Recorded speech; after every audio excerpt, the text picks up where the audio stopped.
زندگی کبھی آسان نہیں ہوتی. ہر انسان کسی نہ کسی وقت پریشانیوں سے گزرتا ہے. کبھی تنگی، کبھی بیماریاں، کبھی اپنوں سے جدائی تو کبھی اندر کی بے چینی. لیکن سوال یہ ہے کہ کیا ہم مشکلوں کے سامنے ہار مان لیتے ہیں یا انہی مشکلوں سے لڑ کر مضبوط بنتے ہیں؟ دوستو، پریشانیاں اصل میں ایک امتحان ہوتی ہیں. قرآن میں اللہ تعالیٰ فرماتے ہیں اور ہم ضرور آزمائیں گے تم کو، کبھی ڈر سے، کبھی بھوک سے، کبھی مال اور جان کے نقصان سے. اور خوشخبری ہے صبر کرنے والوں کے لیے. یعنی مشکلیں ہمارے لیے امتحان ہیں.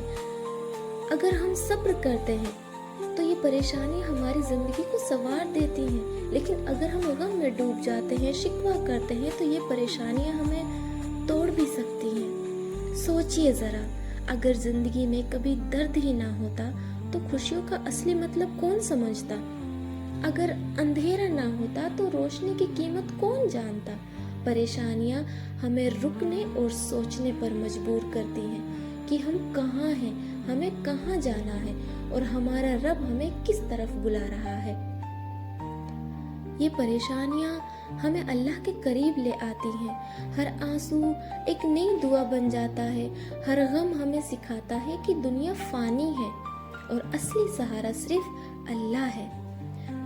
جب دل پریشان ہو تو یاد رکھو اللہ کے ذکر میں ہی دلوں کو سکون ملا ہے.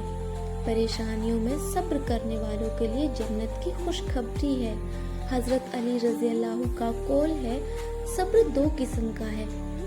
پہلا، ایک صبر تکلیف میں اور دوسرا صبر نفس کی خواہشات پر قابو پانے میں. دوستوں، پریشانیوں میں صبر اور دعا ہی ہماری سب سے بڑی طاقت ہے.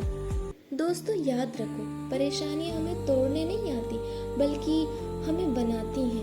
یہ ہمیں ہماری اصلی منزل کی طرف دھکیلتی ہیں. اگر آج آپ پریشان ہیں تو غم مت کیجیے. یقین رکھیے کہ اللہ آپ کے ساتھ ہے. ہر اندھیرے کے بعد ایک روشنی ہے، ہر غم کے بعد ایک سکون ہے اور ہر آنسو کے بعد ایک مسکان آپ کا انتظار کر رہی ہے. بس اللہ پر بھروسہ رکھو، صبر کرو. انشاءاللہ ایک دن آپ کو سمجھ آئے گا کہ یہ پریشان زندگی ہی آپ کو آپ کی اصلی منزل تک لے آئی. اللہ ہم سب کو ہر پریشانی سے نجات اور صبر کی طاقت عطا فرمائے. آمین.